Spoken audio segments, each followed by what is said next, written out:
안녕하세요. 저에게는 5살 터울의 남동생이 있어요. 어릴 때 할아버지, 할머니와 살았던 저는 부모님이 없다는 생각 때문인지 이상하게 동생에 대한 책임감이 있었어요. 내가 부모님 몫까지 해야 한다는 책임감이었죠. 할아버지가 먼저 돌아가신 이후 나이 드신 할머니가 어린 동생을 돌보면서 살았어요.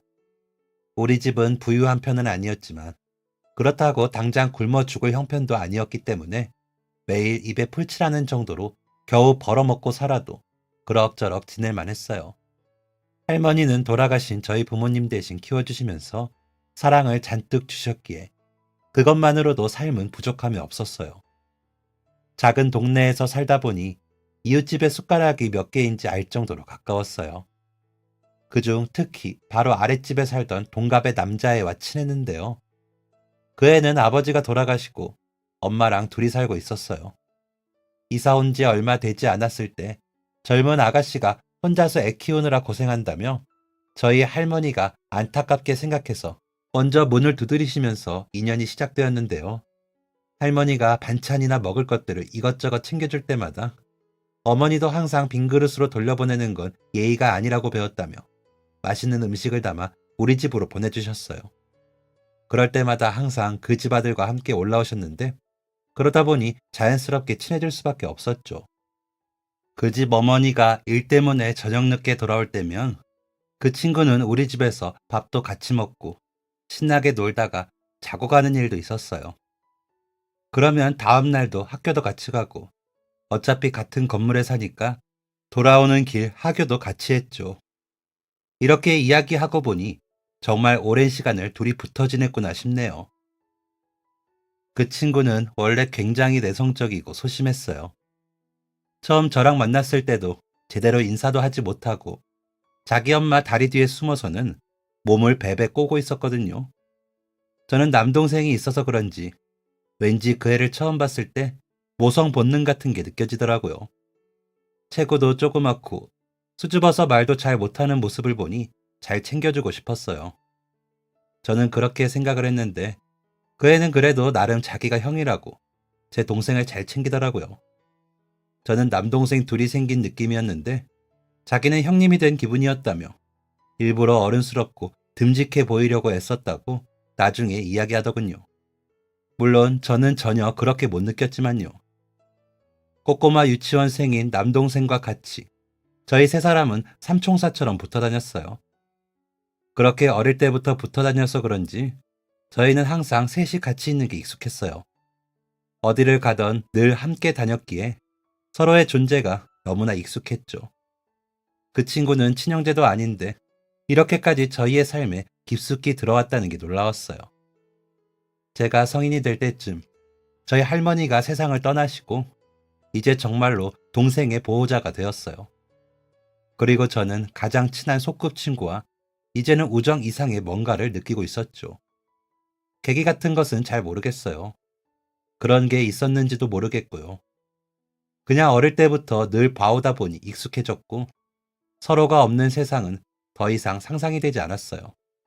우리는 서로의 곁에 있는 게 언제부터인가 당연하게 느껴졌는데 그러다 보니 자연스럽게 우리가 함께할 방법을 찾게 되었던 것 같아요. 저희가 사는 동네는 공장 단지였는데 그러다 보니 자연스럽게 그곳 중 하나에서 일을 하게 되었어요. 남편 역시 저랑 같은 곳은 아니었지만 공장을 다니면서 돈을 벌기 시작했고요. 참 웃긴 게 프러포즈 같은 것도 없었어요. 저도 남편도 결혼을 하자는 이야기는 하지 않았거든요. 물론 연애하자는 이야기도 하지 않았지만요. 그래도 우리는 희한하게 결혼을 위해서 서로 돈을 모으기 시작했어요. 얼마나 돈을 모을까? 집은 어디로 할까? 어머니와 남동생은 어떻게 할까 등등 프러포즈 하나 없이 이런 이야기들을 계속 주고받았거든요. 남동생은 머리가 좀 똘똘했는데 그래서 동네에서 좀 유명한 공고에 입학해서 기술을 배우고 있었어요. 나중에 대학도 가고 기술자가 되겠다고 열심히더라고요. 저랑 남편은 그 당시 월급을 차곡차곡 모아 한 3년 정도 뒤에 결혼을 하는 것을 목표로 하고 있었어요. 저희 두 사람 다 결혼하면 바로 아이를 갖고 싶었기에 전혀 없는 살림에서 시작하고 싶진 않았거든요. 주변에서는 결혼부터 하고 돈을 모으면 된다는 분들도 있었지만 남편이랑 저 둘 다 굉장히 계획적인 사람이다 보니 무작정 식부터 올리는 게 오히려 어려웠어요. 워낙 꼼꼼한 성격인데다 조심성도 많아서 돌다리도 몇 번을 두드리고 건너는 편이었거든요. 또 남편과 저에게는 작은 소망이 있었어요. 언제까지 공장에서 교대 근무를 하면서 지낼 순 없으니 돈을 모아 저희가 직접 운영하는 가게를 차리고 싶었어요. 큰 돈을 벌겠다는 꿈은 아니었고, 그저 제 가족이 부족함 없이 꾸준히 수입을 얻을 수 있는 정도의 규모로요. 그리고 거기서 약간 더 욕심을 내서 낡아도 조금 넓은 주택에 들어가거나 빌라에 가고 싶었어요. 과한 욕심일 수 있지만 남동생이랑 어머니를 함께 모시고 살고 싶었거든요. 두 사람 다 저희에게는 아픈 손가락 같아서 저희가 결혼한다고 남을 나라 살 수 없었어요. 남편은 어릴 때부터 자신을 혼자 키워온 어머니를 모시고 살고 싶어 했고, 저 역시 그게 맞다고 생각했어요. 젊은 시절부터 어머니 혼자 고생하시면서 남편을 키워주셨는데, 노년에는 조금 더 편안하게 모시고 싶은 마음도 있었고요. 어릴 때부터 봐서 그런지 저에게는 시어머니보다는 친근한 이모 같은 느낌이 더 강했거든요. 간혹 어떻게 시어머니를 모시고 살 생각을 해? 그것도 신혼부터? 하는 분들도 계시는데 저희는 어릴 때부터 서로의 집을 오가며 살았기에 특별하거나 이상할 게 없었어요. 남동생이 역시 마찬가지였어요. 어린 남동생은 제가 결혼한다고 독립시키는 것도 마음이 편하지 않았고 남자애 혼자 살면서 밥은 잘 해먹을 수 있나 싶은 걱정도 들고 혼자 살면서 집세에 공과금에 생활비까지 내다보면 돈 모으기 더 어렵지 않을까 싶기도 했죠. 그래도 장가갈 때 보증금이라도 모아서 가려면 제가 데리고 있으면서 생활비라도 줄여주는 게 맞는 것 같았어요. 이렇게 거창한 계획을 하고 있다 보니 남편과의 결혼은 아주 오래 준비할 수밖에 없었어요. 동네에서 함께 나고 자랐으니 서로의 마음을 알게 되자마자 결혼식을 올릴 것 같았지만 저희에게는 당장 그럴 수 없는 계획이 있었거든요. 하지만 그렇다고 마음이 여유로운 것은 아니었어요. 같이 살고 싶은 마음은 물론 함께 꿈을 이루고 싶은 마음도 컸기에 가능하면 미래를 하루라도 빨리 앞당기고 싶었거든요. 그래서 특근도 열심히 하고 주말이며 공휴일, 야간 근무도 마다하지 않고 뛰어다녔어요. 물론 그 와중에 예상치 못한 변수도 있었어요. 어머님이 일을 하시다가 크게 다쳐 병원에 입원을 하게 되었거든요. 병원비에 수술비, 그리고 재활을 받아야 해서 치료비까지 들어가고 나니 저희 통장이 갑자기 횡하니 비었어요. 물론 어머니께서 그동안 모은 돈으로 병원비를 보태긴 하셨지만 그 일로 거의 반년 이상 일을 나가지 못하셨어요. 그래도 오히려 아픈 시기에 서로 돕고 함께 하면서 우리 가족의 사이는 더욱 돈독해졌어요. 한 푼 두 푼 서로 보태서 치료를 받고 아픈 어머니를 간호하고 요양을 도와드리면서 이전보다 훨씬 끈끈한 사이가 되었죠. 그리고 원래의 계획보다는 조금 늦어지긴 했지만 마침내 저희는 목표했던 고지를 눈앞에 두고 있었어요. 남편이 공장에서 관리자 역할을 맡게 되면서 월급이 올라 다행히 더 빠르게 부족했던 돈을 메꿀 수 있었거든요. 그렇게 열심히 돈을 모아서 저희는 원하는 집은 전세로 얻을 수 있는 정도가 되었어요. 결혼식을 올리고 싶던 식장, 전셋집을 구할 수 있는 예산에 제주도로 신혼여행을 갈 수 있는 비용까지 모든 준비가 완벽했어요. 결혼을 결심하고 거의 5, 6년을 넘게 고생을 해서 드디어 이 돈을 마련할 수 있었구나 생각하니 감회가 새로웠어요. 우리가 정말 할 수 있을까 하며 고민하고 무너지게 되는 순간도 있었는데 그래도 함께라서 금방 극복할 수 있었던 것 같아요. 이제 슬슬 결혼 날짜를 잡아보자 이야기가 나왔어요. 어머니는 잘 아는 절에서 날짜 몇 개를 받아오겠다고 하셨죠. 그런데 어느 날 남동생이 진지하게 할 이야기가 있다며 저희를 불렀어요. 고등학교 졸업 후 대학에 진학하겠다는 남동생은 친구네 가족이 운영하는 사업체에 취업을 했어요. 저희 시어머니가 아프시면서 집안이 살짝 어려워지다 보니 당장 대학 진학보다는 취업해서 돈을 버는 게 낫겠다며 했던 선택이었죠. 또 기술직에서는 대학 졸업보다 현장 경험이 더 중요하다면서 마침 친구네 삼촌이 운영하던 회사에서 굉장히 좋은 급여를 제안해서 일을 시작했었죠. 이제까지 저희에게 이렇게 진지하게 이야기할 게 있다고 한 적은 없었기에 덜컥 겁이 나기도 했어요. 어디서 사고라도 쳤나, 혹은 크게 아픈 곳이라도 생겼나 걱정이었죠. 남편은 겸사겸사 오랜만에 밖에서 저녁이나 먹자고 했고, 저희 셋은 동네 근처의 삼겹살집으로 갔어요. 무거운 얼굴로 식사를 하고 있는 남동생을 보고 남편이 먼저 이야기를 꺼내더라고요. 처남, 고민 있으면 편하게 이야기해. 그게 괜찮아. 우리가 어디 뭐 하루 이틀 본 사이인가? 아직 식은 안 올렸어도 어릴 때부터 동고동락한 가족이잖아. 나랑 처남도 형제나 다름없는데 고민 있거나 어려운 게 있으면 서로 터놓고 이야기하고 도와야 하지 않겠어? 그러니까 마음 편하게 이야기해봐. 사실 저 사업을 시작하려는데 돈이 조금 모자라. 매형이나 누나가 좀 도와줄 수 있을까? 사업? 무슨 사업? 너의 매형이랑 나랑 그럴 돈이 어딨어? 나도 진짜 미안한 이야기이긴 한데 두 사람 결혼하려고 모아둔 돈 꽤 있잖아. 당장 투자금만 필요한 거라 3개월 안에 다 갚을 수 있어. 진짜야.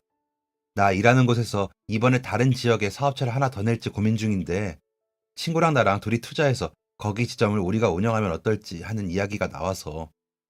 지금 일하는 것도 내 월급 받는 거 봐서 알겠지만 진짜 돈이 되는 거라 아예 우리가 차리면 지금보다 몇 배는 더 벌 수 있을 거야. 맨 땅에 헤딩하는 것보다 이미 증명된 사업을 하는 게 훨씬 이득이잖아. 내가 전혀 모르는 분야도 아니고 갑자기 확장하느라 삼촌분이 목돈 마련하기 어려워서 투자금 이야기를 꺼낸 거거든. 그래서 그거 마련되면 바로 주신다고 했어. 갖고 있는 상가 팔아서 주시는 건데 이미 거기 계약자랑 이야기 되고 있는 것도 확인했고 그거 처분하는 것만 두세 달 기다리면 돼. 누나, 매형, 이거 진짜 대박 기회야. 앞으로 내가 또 이런 기회 언제 얻을지 몰라. 평생 모아도 내가 이런 사업체 차릴 기회는 없을 수도 있어. 제발 부탁할게.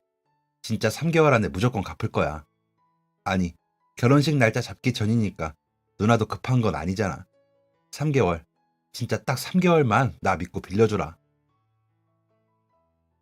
너, 그게 누나랑 매형이 어떻게 모은 건데? 나도 알지. 그러니까 절대 손해보는 일 없게 할게, 응? 진짜 이게 내 인생의 마지막 기회일지도 몰라. 하, 누나랑 매형도 힘들게 모은 돈이야. 몇 년을 준비한 건지 네가 더 잘 알잖아. 바라는 게 있으면 너도 지금부터라도 벌어서 해. 돈이 부족하면 아직 네가 준비가 안 된 거야. 그러니까 깔끔하게 포기해. 남한테 손까지 벌려가면서 네 욕심 채우라고 내가 널 그렇게 가르쳤니? 그게 아니라 나도 정말 급해서. 두 사람 다 진정하고 내가 누나랑 이야기해보고 알려줄게. 이야기하긴 뭘. 난 절대 못 빌려주니까 그렇게 알아. 그렇게 잔뜩 화가 난 저를 남편은 식당 밖으로 데리고 나왔어요. 그리고 근처를 걸으며 제가 화가 식기를 기다렸죠. 하지만 저는 몇 년간 힘들게 번 돈을 동생이 빌려달라고 요구하는 게 이해가 되지 않았어요. 그동안 옆에서 고생하는 걸 다 봤으면서 어떻게 그 돈을 빌려달라고 할 수 있는지 아주 괘씸하게 느껴지기까지 했어요. 한참을 동생 흉을 보면서 씩씩거리고 있는데 남편이 그러더군요. 우리 돈 빌려주자. 뭐? 당신, 그게 무슨 소리야? 우리 결혼은? 우리 결혼 내일 당장 하는 것도 아니잖아. 지금 날짜가 정해진 것도 아니고 천한 말대로 3개월은 기다려줄 수 있잖아. 우리 지금까지 몇 년을 기다려왔는데 몇 달 늦어지는 것 정도는 더 기다릴 수 있잖아. 너 만약 지금 그 돈 안 빌려줘서 처남이 간절히 원하던 꿈도 이루지 못하면 괜찮겠어? 그 모습 볼 수 있겠어? 앞으로 살면서 절대 후회하지 않겠어? 걔도 우리한테 이야기 꺼내기까지 얼마나 고민을 많이 했겠어? 오늘 얼굴만 봐도 애가 아주 푸석푸석한 게 그동안 나름대로 마음고생을 많이 했구나 싶던데 한 번만 봐주자. 우리 동생이잖아. 사실 그 사람 말이 다 맞았어요. 절대 안 된다고 화를 내긴 했지만 이미 제 마음은 한구석이 불편했거든요. 그리고 남편 말처럼 언젠가는 분명 후회할 거예요.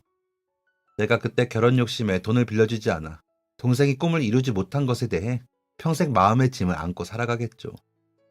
결국 저희는 3개월 이내에 돈을 갚겠다는 나름의 계약서까지 쓰고 돈을 빌려주었어요. 저는 꼭 갚아야 한다고 동생에게 신신당부를 했죠. 하지만 그로부터 3개월 뒤 저는 남동생을 다시는 볼 수 없었어요. 사업 때문에 다른 지역으로 떠난 남동생은 2달째부터 서서히 연락이 줄어들기 시작하더니 약속한 3개월째에는 거의 소식이 없었어요. 처음에는 일이 바빠서 그런가 했는데 약속된 3개월이 지나고 4개월 차에는 아예 연락이 두절되었죠. 누나의 감인지 필시 무언가 잘못되었다는 느낌이 왔어요. 그래서 이전에 남동생이 알려준 주소지로 찾아가 봤는데 거기에는 아무것도 없더군요. 책상 몇 개와 전화기 몇 대, 그리고 먼지가 쌓인 사무실에는 아무도 없었어요. 그래서 남동생이 친구랑 산다는 자취방으로 가봤는데 급하게 떠난 것인지 짐들도 몇 개 그대로 남아 있었고 몇 주간 사람이 살았던 흔적도 없었죠. 얼굴이 파랗게 질려서 나오는데 집 주인인 듯한 아주머니를 마주쳤어요. 아이고, 그쪽도 여기 총각들 찾아온 거야? 네? 여기 사는 남자애 아세요? 아휴, 저기 총각들이 무슨 사업인가 뭔가 한다더니 그게 순삭이었는지 밤사이에 도망갔더라고. 어차피 달방이라 지난달 방세는 받긴 했는데 돈 빌려줬다는 사람 몇이 종종 찾아오더라고. 그래서 아가씨도 저 총각들한테 돈 빌려준 사람인가 했지. 몇 주 전에는 아주 난리였어. 저기 총각들끼리 큰소리 치면서 싸워서 경찰도 다녀갔다니까. 맥이 탁 풀리는 것 같았어요. 도망. 그 두 글자만 머리에 계속 울렸어요. 다른 사람도 아니고 믿었던 내 남동생이 돈 때문에 연락을 끊고 도망을 가다니 믿을 수가 없었죠. 이런 이야기는 드라마에서나 나오는 줄 알았는데 사기는 모르는 사람이 치는 건 줄만 알았는데 어떻게 제 남동생이 이럴 수 있는지 서럽고 억울했어요. 당장 그 큰 돈은 어떻게 다시 모으나 남편에게는 시어머니에게는 이 이야기를 어떻게 하나 눈물만 계속 나더라고요. 그렇게 울면서 씩씩거리면서 어떻게 집에 왔는지도 모르겠어요. 화가 잔뜩 난 채 눈물로 화장은 다 번져서 집으로 돌아왔는데 남편이 찾아왔더라고요. 동생은 잘 만나고 왔냐고 물어보려다 제 얼굴을 보더니 무슨 일이 있구나 눈치챘어요. 다른 질문을 하기도 전에 먼저 저를 안아주면서 다 괜찮다고 그러더라고요. 그 상황에서 무슨 일이냐며 동생은 어떻게 됐냐고 우리 돈은 어떻게 됐냐고 먼저 물어볼 수도 있는데 그 사람은 먼저 저를 안아주면서 제 등을 두드려 주었어요. 다 괜찮다는 그 말이 이 상황을 해결해 주는 것도 아닌데 저도 모르게 잠시 마음이 안심됐어요. 그렇게 한참을 울고 나서 저는 오늘 있었던 일을 남편에게 이야기했어요. 우리 이제 큰일 났어. 어떻게 하면 좋아? 그게 얼마나 열심히 번 돈인데. 경찰에 신고하자. 경찰에 신고하면 지금 어디 있는지 정도는 알 수 있겠지. 이야기하면서 저는 다시 화가 나서 씩씩거렸어요. 그리고 나가려고 겉옷을 챙기면서 지금 당장 경찰에 신고하자고 말했죠. 동생이고 뭐고 일단 제 돈을 들고 도망쳤으니 이건 경찰의 도움을 받아야 할 일이라고 생각했어요. 차라리 이번 기회에 잡아서 단단히 혼을 내야겠다는 생각도 들었죠. 그러자 남편은 잠시 생각하더니 제 손을 조용히 잡았어요. 돈은 다시 벌면 되지. 원래 돈이라는 게 그렇잖아. 있을 때도 있고 없을 때도 있는 거지. 나는 처남이 나쁜 마음으로 도망쳤을 거라고 생각하지 않아. 분명 우리한테 말하기 힘든 이유가 있었을 거야. 그러니까 조금만 기다려보자. 지금 가장 마음이 괴로운 건 처남일지도 몰라. 우리에게는 서로가 있잖아. 돈은 다시 벌면 돼. 오히려 처남 덕분에 알게 되었네. 우리 결혼해서 중요한 건 돈이 아니라 당신과 내가 함께 하는 거라는 거. 그 후로도 한참을 잡히면 가만두지 않겠다고 화를 내는 저를 남편은 매번 말렸어요. 저희는 결국 원하던 예식장에서 결혼도 하지 못했고 신혼여행도 제주도로 가지 못했어요. 이사하고 싶던 집도 얻지 못했죠. 그나마 어머니께서 그동안 자신이 모은 돈을 빌려주신 덕분에 월세방을 얻을 보증금을 낼 수 있었어요. 그냥 흰 원피스에 정장을 입고 동네 사진관에서 찍은 저의 결혼 사진에 어머님 도움으로 겨우 반지하는 면할 수 있게 된 신혼집까지. 이 모든 게 남동생 때문인 것만 같아 억울했지만 착한 남편 덕분에 과거는 뒤로 하고 미래만 생각하기로 했어요. 그 후로 저희는 다시 열심히 돈을 모았어요. 둘 다 워낙 알뜰한 성격이라 돈을 모으는 것은 어렵지 않았어요. 저희 둘 다 크게 돈을 낭비하는 것도 없고 소비라고는 식비나 월세 등 생활비가 전부였어요. 그렇게 이 악물고 돈을 모았어요. 결혼식도 신혼집도 우리 계획과 다르게 흘러갔지만 그래도 아직 저희의 소중한 꿈이 남아 있었거든요.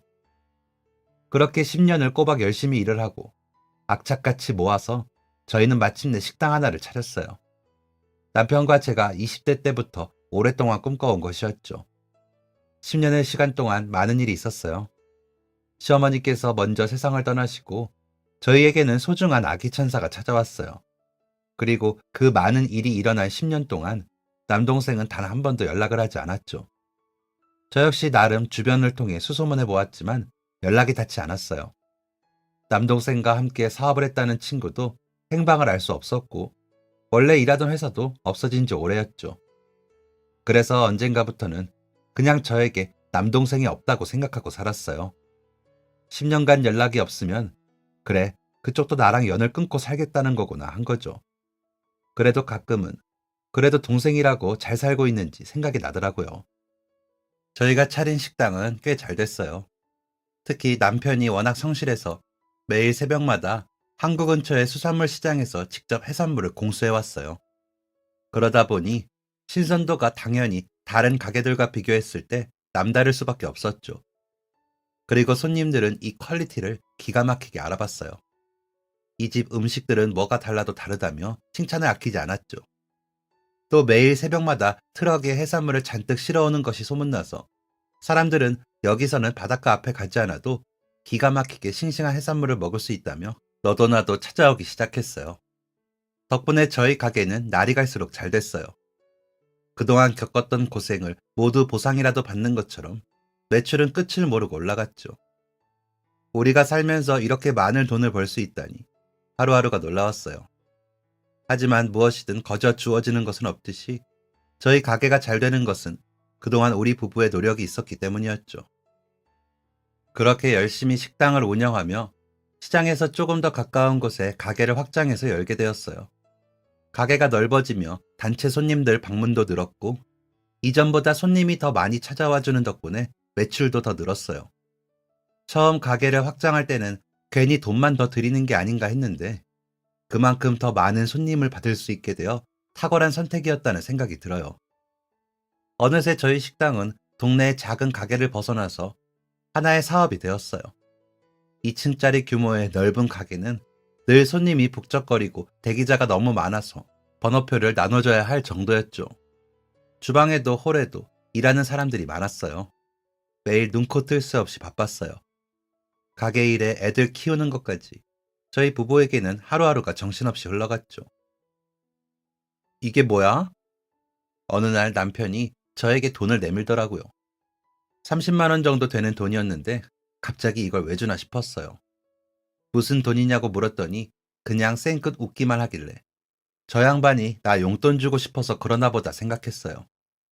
그래도 살림에 가게 일까지 돕고 있으니 이런 거라도 챙겨주고 싶었나 보다 했죠. 늘 새벽마다 커다란 트럭을 몰아서 수산물 시장에서 싱싱한 해산물을 가져오던 남편이었는데 이제는 그 자리를 제가 대신하게 되었어요. 어느 날 새벽 시장에 갔다가 돌아온 남편은 가게에서 혼자 재료 손질을 하던 중 급성 심근경색으로 그 자리에서 세상을 떠나고 말았어요. 아침에 출근한 직원이 발견했는데 병원으로 옮겼을 땐 이미 손을 쓰기에는 늦었더라고요. 그렇게 평생을 반려자로 살았던 남편을 갑작스럽게 떠나보내게 되었어요. 다행인지 불행인지 가게는 이미 안정화가 되어 있어 남편이 떠난 후에도 타격을 받지는 않았어요. 저랑 아이들이 많이 힘들어하긴 했지만 그래도 서로 다독여주며 조금씩 슬픔을 이겨내고 있었죠. 한동안 남편 생각에 아주 힘들어서 집안의 물건들을 손도 못 대고 있었어요. 불쑥 튀어나오는 남편의 흔적을 볼 때마다 울음이 터져나와서 아무것도 할 수가 없었거든요. 그래도 한 달 정도 지나고 나니 이제 남편 사진을 보면 조용히 미소를 지을 수 있을 정도가 되었어요. 자기 물건 정리도 안 해준다고 꿈에 나와서 잔소리하기 전에 얼른 해야겠다 싶은 생각도 들었죠. 평소에도 물건 정리를 정말 잘하는 사람이었거든요. 우리 집 청소며 정리를 담당하는 사람이기도 했어요. 그렇게 남편이 살아있을 때 생각을 이래저래 하면서 물건을 정리하는데 옷장 안에서 공구 박스가 나왔어요. 다른 건 다 잘하면서 유독 손재주가 없던 남편을 위해 이게 있으면 편하지 않을까 싶어서 사줬던 전동 공구였죠. 나사 하나 제대로 끼우지 못하는 사람이라 사줬던 건데 그 후로도 집안에 물건 고칠 일이 있거나 손봐야 할 게 있으면 제가 대신 해버리거나 전문가를 불렀기 때문에 그 공구함이 밖으로 나올 일이 잘 없었어요. 남자가 이런 것도 하나 못하냐고 타박하면서 남편에게 선물을 줬던 때를 생각하며 오랜만에 공구함을 열어봤어요. 그런데 아래쪽에 박스 공간에 웬 봉투가 수두룩하게 있더라고요. 그냥 흰색 편지 봉투였는데 보니까 모두 같은 주소로부터 온 거였어요. 봉투 안을 열어보니 안에는 편지도 없고 텅 비어 있더라고요. 그런데 하나만 그런 게 아니라 박스 안에 들어있던 봉투들은 다 똑같았어요. 안에 편지나 메모도 없이 텅 빈 봉투들이었죠. 전부 똑같은 주소지에서 와서 보내는 사람도 제대로 쓰여있지 않은 빈 편지 봉투들이 너무나 이상했어요. 결국 궁금증을 이기지 못하고 저는 해당 주소지로 찾아가 보기로 했죠. 집에서 차로 1시간 정도 떨어진 거리였는데 주소지 근처로 다가가니 동네가 험악했어요. 좁은 골목길에 계단이 수두룩해서 앞쪽에 차를 세우고 걸어가야 하더라고요. 한참을 비좁은 골목길 사이를 걸어갔어요. 주변은 전부 판잣집 같은 곳이었는데 대충 철판 몇 개를 세워서 만들어진 듯한 곳이었어요. 잠깐씩 문이 열리는 집안을 들여다보니 그냥 골목길에 현관문이 하나 달린 것처럼 현관도 뭐도 없고 열면 바로 방이 나오는 것 같았어요. 그렇게 마침내 봉투에 쓰인 주소지에 도착했어요. 대체 누구의 집인지 감이 전혀 오지 않다 보니 이런저런 생각들이 들더라고요. 혹시 숨겨둔 애인이나 자식이라도 있나? 아니면 어려운 형편의 사람에게 기부라도 해왔던 걸까? 대체 왜 빈 봉투를 보낸 걸까? 저 혼자 상상을 계속하다 결국 문을 두드렸어요. 처음에는 안쪽에서 대답이 없길래 다시 문을 두드렸어요. 그랬더니 안쪽에서 한 남자가 누구세요? 대답하더라고요. 안녕하세요. 혹시 여기 사시는 분 맞으세요? 잠시 안에서 정적이 흐르더니 쿵쿵거리는 소리와 뭔가가 질질 끌리는 소리가 들렸어요. 그리고 끼익 철문이 열리는 소리가 들리더니 안쪽에서 어떤 남자가 나왔어요. 덥수룩한 머리에 수염, 낡은 옷을 입은 그 남자는 저를 보더니 귀신이라도 본 것처럼 말하더군요. 누나, 입이 떡 벌어졌어요. 너무 놀라서 그만 그 자리에 그대로 털썩 주저앉을 것 같았는데 다행히 겨우 버틸 수 있었어요. 안에서 나온 남자는 저랑 남편이 몇 년을 걸쳐 모아둔 돈을 빌려가서는 잠적을 하고 10년 넘게 코빼기도 보이지 않았던 남동생이었죠. 네가 네가 왜 여기 있어? 누나는 어떻게 여기 찾아왔어? 매형이 말한 거야? 네가 네가 왜 여기 있냐고. 여기가 너희 집이야? 매형한테 듣고 찾아온 거 아니었어? 저희는 서로 이해가 되지 않는다는 표정으로 쳐다봤어요. 그동안 대체 어떻게 지낸 건지 남동생은 꼴이 말이 아니었어요. 머리나 옷차림은 말할 것도 없고 열린 문틈 사이로 들여다본 집안은 사람이 사는 곳이라고 믿을 수 없을 정도로 낡은 것은 물론 제가 서 있는 곳까지 곰팡 냄새가 났어요. 햇빛도 제대로 들어오지 않는 건지 낮인데도 불구하고 내부는 형광등이 켜져 있었죠. 그나마도 빛이 다 되었는지 이따금 깜빡거렸어요. 그리고 무엇보다 남동생은 한쪽 다리를 제대로 서 있지 못했어요. 나오기 전 쿵쿵거림과 무엇인가를 끌면서 나오는 듯한 소리가 났던 이유가 다리 때문인 것 같았어요. 제대로 서 있기가 힘든지 양손으로 문과 벽을 잡고 몸을 흔들거리며 불안한 듯 서 있는데 무슨 말부터 해야 할지 모르겠더라고요. 그때 왜 그랬냐고, 내 돈은 어떻게 된 거냐고, 만나면 그것부터 따질 거라고 생각했는데 막상 이런 모습을 보니까 그런 말이 나오지 않았어요. 아무 말도 하지 못하고 멍하니 서 있자 남동생은 먼저 안으로 들어오라고 이야기를 했어요. 절뚝거리는 남동생을 따라서 집 안으로 들어가자 밖에서 본 것보다 더 참혹했어요. 집이라고 부르기 힘든 그곳은 방이라는 표현이 더 맞더라고요. 그나마도 성인 남자가 겨우 몸을 놓을 수 있는 곳이었고 벽면은 사방이 곰팡이에 창문 하나 없는 곳이었어요. 집안에는 가구도 가전도 없이 접었다 펼 수 있는 밥상 하나랑 옷가지 몇 개가 개어진 채 바닥 한 구석에 있었죠. 미안, 집이 좀 그렇지? 너, 너 그동안 이렇게 살았던 거야? 매형이 아무 말 안 해? 너희 매형, 이제 이 세상 사람 아니야. 지난달에 갑작스럽게 세상을 떠났어. 남동생은 제 말을 듣더니 큰 충격을 받은 듯 그대로 엎드려 고개를 숙였어요. 그러더니 이내 흐느끼는 소리를 내며 울기 시작하더라고요. 어린애처럼 한참을 오열하던 남동생은 한참 후 눈물이 멈추었는지 그때서야 고개를 들었어요. 사실은 작년에 우연히 매형이랑 만났어. 아는 사람이 수산물 시장에 일거리가 있다고 해서 갔는데 매형이 거기에 식당에 쓸 재료를 사러 왔더라고. 이런 차림새인데도 한 번에 알아보더라.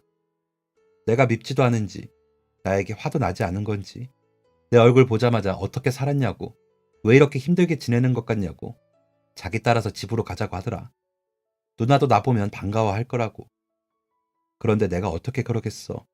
그때 저지른 게 있는데 누나랑 매형이 그때 나한테 빌려준 돈 얼마나 힘들게 모았던 건지 다 아는데 그렇게 중요한 돈을 들고 가서는 갚지도 못하고 나도 알아. 내가 얼마나 못난 짓을 했는지. 그래서 차마 면목이 없더라. 매형 얼굴 본 면목도 없고 누나 만날 생각은 더더욱 못했지. 그래서 안 된다고 했어. 나는 못 돌아간다고. 적어도 이렇게는 안 된다고. 그랬더니 매형이 간절하게 말하더라고. 누나가 티는 안 내도 많이 보고 싶어 한다고. 조카들도 태어났는데 한 번도 못 보지 않았냐면서. 마음이 많이 흔들렸는데 그 상태로 가봤자 누나한테 매형한테 또 민폐잖아. 그래서 그때 내가 빌렸던 돈 그거 다 갚으면 가겠다고 했어. 그래야지 내 마음이 조금이라도 편할 것 같다고. 그나마 그때는 누나 얼굴 볼 용기 날 것 같다고. 그래서 그때 매형한테 누나네 가게 주소 받아서 매달 돈을 보냈어. 그거 다 갚을 때까지만 누나한테는 나 만난 것도 비밀로 해달라고 했고. 그제서야 저는 남편이 그동안 매달 줬던 돈이 생각났어요. 그냥 재미삼아 용돈을 챙겨주는 줄 알았더니 알고 보니 동생이 보내온 돈을 매달 저에게 준 거였나 봐요. 그동안은 대체 어떻게 된 거야? 그때 사업은 또 어떻게 된 거고? 그때 사업한다고 누나가 빌려준 돈에 내가 그동안 모았던 것까지 다 털어넣었는데 알고 보니 사기였더라. 그 삼촌이라는 사람, 회사는 마이너스에 경영 위기였는데 새로 지점낸다고 거짓말하고 사람들한테 투자받아서 그 돈 가지고 도망쳤더라고. 같이 일했던 친구도 전혀 모르는 이야기였고 삼촌 지인이라는 사람들 다 찾아다니면서 수소문했는데 결국 흔적도 못 찾았어. 자기 소유라서 계약 전이라는 그 건물도 알고 보니 회사 사정 어려워서 몇 달 전에 이미 팔아치운 지 오래였고 그냥 전부 거짓말이었더라. 친구한테 화도 내보고 그 집 찾아가서 난리도 쳐봤는데 뭐 어쩌겠어. 그 친구도 부모님이 집까지 담보로 돈 털어 넣었던 거라 나만큼 안 좋은 상황이었는데 걔한테 갚으라고 할 수도 없는 노릇이었어. 그러면 안 되는 거 알지만 용기가 안 나더라. 누나랑 매형한테 솔직하게 털어놓고 사과해야 한다고 생각했는데 정말 용기가 나지 않았어. 차마 누나 얼굴 볼 자신이 없어서 이 돈 갚게 되면 그때 돌아가야지 하면서 그 후로 건설 현장 돌아다니면서 일했어. 근데 그때 사업할 때 내 이름이 올라가 있어서 종종 그 삼촌 찾으러 날 찾아오는 사람이 있더라고. 그 사람들 피해서 여기저기 옮겨 다니다 보니 한 곳에 진득하게 붙어서 일할 수도 없었고 그렇게 생활하다 보니까 사람 사는 게 아니었지. 술독에 빠져서 다 포기하고 싶을 때도 있었고 이렇게 사는 게 의미가 있나 싶기도 했어. 그렇게 거의 다 포기하고 지낼 때쯤에 매형을 만나게 된 거야. 매형을 보니까 정신이 번쩍 들더라고. 그때라도 늦지 않았다고. 다시 일해서 누나 돈 다 갚고 용서를 구해야겠다고 생각했지. 그렇게 매달 가게로 돈을 보냈는데 몇 달 전에 건설일 하다가 다리를 크게 다쳤어. 그동안 모아둔 돈을 보내기는 했는데 금액은 점점 줄었지. 그래서 이상하게 생각했는지 매형이 찾아왔더라고. 내가 돈 갚는다고 전기세도 안 내고 밥도 하루에 라면 한 개로 삼시세끼 다 먹던 중이라 그때는 더더욱 꼴이 말이 아니었거든. 그걸 보더니 매형이 막 울더라. 왜 말 안 했냐고. 아프고 다치면 가족들한테 말해야지. 우리가 좋을 때만 가족이냐고. 그러더니 다리 나을 때까지만 도움받으라면서 오히려 매달 나한테 돈을 줬어. 한동안 연락이 없어서 그냥 바쁜가 보다 했는데 그런 일이 있었구나. 매형 마지막 가는 길도 못 봤네. 마음이 복잡해졌어요. 오랫동안 미워했던 동생이었는데 막상 지금의 모습을 보니 안타까운 생각이 들더라고요. 그리고 동생의 이야기를 들어보니 본인의 잘못도 아니었고 제 나름대로는 바로잡기 위해서 노력을 했는데 일이 잘 풀리지 않았던 거죠. 그냥 운이 없었던 거예요. 그리고 그동안 이렇게 힘들게 살아왔을 걸 생각하니 이미 벌은 받을 만큼 받지 않았나 싶기도 했고요. 나랑 같이 가자. 어디를? 어디긴 어디야, 우리 집이지. 너 이렇게 사는 거 알게 된 이상 그냥은 못 봐. 다른 소리 말고 나랑 같이 가자. 누나, 내가 어떻게 그래? 무슨 면목으로 그 집에 들어가? 그래, 맞다. 너 면목 없는 거. 감히 나한테 신세질 생각도 하면 안 되는 거. 그래도 우리는 가족이잖니. 너랑 나, 이 세상에 남은 유일한 형제잖아. 그리고 이 정도면 너도 아주 힘들었어. 벌은 이미 충분히 받을 만큼 받은 것 같다. 네 마음은 또 얼마나 힘들었겠니? 그러니까 이제 집으로 돌아가자. 너희 매형도 그걸 가장 바랄 거야. 저는 남동생을 용서했어요. 오랜 시간이 걸렸지만 마침내 그 애를 용서할 수 있었죠. 사실 어느 순간부터는 동생을 용서할 준비를 계속하고 있었던 것 같아요. 처음에는 그렇게 미웠던 동생이었지만 몇 년 전부터는 어떻게 지냈는지 종종 생각나기도 하고 부디 어디서든 건강했으면 좋겠다고 바랬거든요. 미웠던 마음이 잔뜩 누그러진 지금 우리가 다시 만나게 된 것은 어쩌면 운명일지도 모른다는 생각이 들었어요. 이제 미움도 화도 다 떠나보내고 다시 가족으로서 잘 지내보라는 뜻일지도 모른다고요. 어쩌면 남편이 세상을 떠나며 마지막으로 저희에게 주고 싶었던 선물일지도요. 그런 생각을 했는데 남편의 마지막 선물은 따로 있었어요. 집에 와서 마저 정리하기 위해서 봉투를 꺼냈던 공구함을 정리했어요. 들어있던 봉투들을 모두 꺼냈는데 가장 아래쪽에 웬 통장 하나가 나오더라고요. 이건 또 뭔가 싶어서 통장을 열어보니 거기에는 동생 이름이 쓰여 있었어요. 적금 통장인지 매달 남편의 이름으로 입금된 흔적이 있더라고요. 다음날 바로 통장을 조회해보니 거기에는 최근까지도 남편이 입금한 내용이 있었어요. 날짜를 확인해보니 동생이 힘든 일을 하다가 다리를 다친 것을 보고 시작한 것 같더군요. 아마 현장 일을 하면서 몸이 상하는 동생을 걱정해서 뭐라도 해주고 싶어서 만든 것 같았어요. 저는 남동생에게 그 통장을 보여주었어요. 너희 매형이 너를 위해서 돈을 모으려고 했나 봐. 아니, 대체 내가 뭐가 예쁘다고? 왜 이렇게까지? 어릴 때부터 그랬잖아. 친형도 아니면서 맨날 너 챙기고 가끔은 누나인 나보다 더 너를 아꼈잖니. 너한테 그 돈 빌려주자고 했던 것도 너희 매형이었어. 네가 연락 끊고 나서 나는 경찰에 신고하자고 난리를 치며 화를 냈는데 너희 매형이 말렸거든. 너한테 사정이 있을 거라고. 네가 이유 없이 그럴 애는 아니라면서 누나인 내가 더 잘 알지 않냐고 그러더라. 그 일 이후로 내가 화를 날 때마다 너희 매형은 항상 은근히 네 편을 들더라고. 분명 어딘가에서 그 돈 갚으려고 애쓰고 있을 거라고. 그래서 시간이 걸리는 걸 거라고. 나한테 대놓고 티내진 않아도 항상 어딘가에서 네가 우리 가족한테 돌아오기 위해서 애쓰고 있을 거라고 생각했거든. 어쩌면 너랑 이렇게 다시 만날 수 있도록 해준 것도 네 매형의 뜻이 아닐지 싶다. 저희 남매는 통장을 붙잡고 엉엉 울었어요. 어떻게 남편은 하늘에서도 저를 행복하게 해줄 수 있을까? 평생을 그 사랑을 받으면서 살아왔지만 아직도 놀랄 일이 남았다니 참 대단하죠. 동생을 데리고 미용실부터 갔어요. 멀쑥하게 머리도 다듬고 수염도 정리하고 깔끔한 옷도 사입혔죠.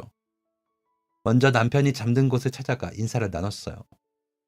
그동안 나한테 이렇게 엄청난 비밀을 숨기고 있었냐고 잔소리하고, 결국 마무리는 그동안 내 동생 미워하지 않고 돌봐줘서 고맙다고, 나랑 다시 만날 수 있게 해줘서 고맙다는 이야기를 했죠. 어릴 때는 늘 제가 누나처럼 챙겨줬다고 생각했는데, 알고 보니 남편은 더 속 깊은 마음으로 든든하게 제 뒤를 돌봐주고 있었네요. 매형, 제가 빚도 다 갚고 잘해드릴 기회도 없이 이렇게 가버려요, 왜? 매형 미안해요. 미안해요. 그리고 고마워요. 앞으로 열심히 성실하게 살게요. 누나 도우면서 가족들이 매형 빈자리 때문에 힘들어하거나 슬퍼하지 않게 제가 더 노력할게요. 고마워요. 고맙습니다. 이제 남은 건 아이들이었어요. 수련회에 갔던 아이들이 돌아왔을 때 집에 모르는 아저씨가 있으니 깜짝 놀라더라고요. 낯선 사람에게 잔뜩 경계하거나 겁을 먹으면 어쩌나 했어요. 그런데 희한하게 아이들은 남동생을 보자마자 반갑게 인사를 하더라고요. 너희 이 사람이 누구인지 알아? 알아요. 우리 삼촌이잖아요. 어떻게 알아? 한 번도 본 적 없잖아. 아빠가 가족 사진 보여줄 때 맨날 보여줬어요. 이 사람이 너희 삼촌이라고. 그리고 돌아가시기 전에 그랬어요. 이제 삼촌이랑 곧 만날 수도 있다고요. 얼굴에 주름이 더 많기는 하지만 아빠가 보여줬던 사진이랑 똑같이 생겼어요. 그래, 그래, 그랬구나. 그래, 맞아. 내가 너희 삼촌이야. 너희 아빠한테 이야기 듣고 정말 많이 보고 싶었단다. 그렇게 제 가족은 마침내 자기 자리를 찾았어요. 아이들은 아빠에게 이야기로만 들었던 삼촌을 실제로 만나게 되어서 무척이나 좋아했고, 저는 새벽마다 같이 시장에 갈 사람이 생겼어요. 저는 새벽마다 동생과 같이 시장에 가고, 다녀와서 재료를 손질하고 식당을 운영하면서 필요한 것들을 차근차근 알려주었어요. 다친 다리도 시내의 큰 병원에서 다시 치료를 시작했고요. 그리고 남편이 동생의 이름으로 돈을 모으고 있던 통장에 이제는 제가 이어서 적금하고 있는데요. 열심히 모아서 언젠가 동생이 저희 식당에 2호점을 낼 때 보태줄 생각이에요. 이번에는 실수하지 않게 제가 철저히 꼼꼼하게 잘 가르쳐서 사업을 시켜줄 계획이랍니다. 가족이라는 게 그래요. 돈을 들고 사라졌을 때는 아주 괘씸하고 죽어도 용서 안 하겠다고 생각했지만 시간이 지나자 결국 용서하게 되더라고요. 우리 가족 이제는 더 행복했으면 좋겠습니다. 이야기 들어주신 모든 분들 가정에 행복이 가득하길 바라겠습니다. 지금까지 사연 들어주셔서 감사합니다. 사연이 재밌으셨다면 구독과 좋아요를 눌러주세요. 감사합니다. 안녕히 계세요.